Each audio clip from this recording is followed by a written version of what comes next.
what people have described as heavy-handedness on the part of the police. Two persons, our own Latif Idris and another person only identified as a student who had visited the CID headquarters to show support to Mr. Anyidoho, were brutalized last night.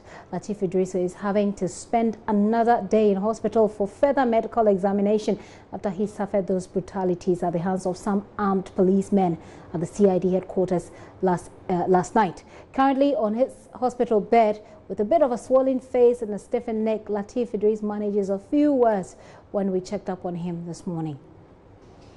Slapping me here and there, so I shouted and called him, Joel.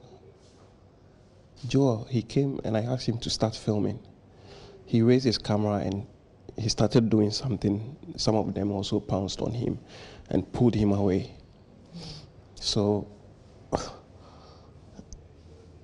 then they pushed me into the main building and it got crazy. So all this happened outside?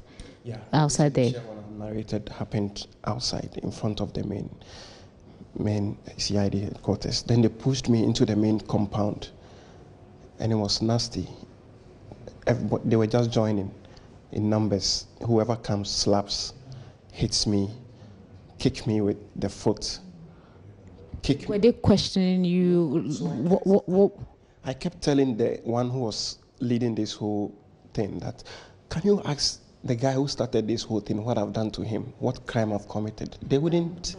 In all this, did they know who you were? Did they know you were a journalist? Did you have your tag and everything on? Did they know that? I didn't have my tag, but I had explained to the first guy that I'm getting ready to go live on JoyNews Prime. I had my live equipment with me. So at least they should be able to tell that. No, so they pushed me in there and they joined and beat me up with sticks, with their legs, with the back of the guns hitting my. Yesterday I asked him to take a shot of that. They hit me with the back of the gun about 3 times at the back of my head here. They hit me with sticks in my rib.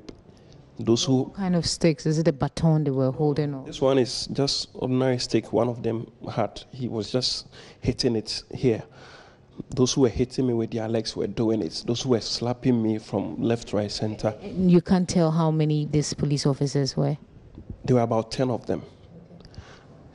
And one of them came around and said, I know this guy. He's been working with Kofi. Who is Kofi? I don't know the Kofi he was talking about. Then one of them said, yes, we know him. One was able to identify you as a journalist. One. Then one of them, who was one among those who were beating me, then said, yes, we know him. So they knew that I'm a journalist. So he came in and pulled me out of there. But then I had to squat because I felt dizzy at the point. So I had to squat for a while. Then he held my hand. And I kept asking, can you ask the guy the crime I have committed to be treated like some hardened criminal who has been arrested by a mob or something? They wouldn't listen. So he pulled me outside.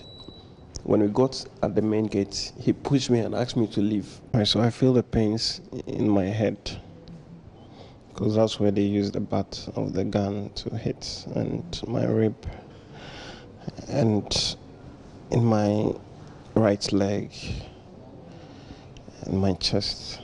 Why they hit your chest too? Yeah, they were hitting me all over. So these are the areas you feel pain, but generally, how are you feeling? My neck as well, yeah, because of the slaps, What has the doctor been telling you? He was very worried yesterday. Yesterday night when I got here. So he said we're going to run some X-rays and then it will inform him whether to detain me again or let me go today. Latif Idris there, wishing him a very speedy recovery.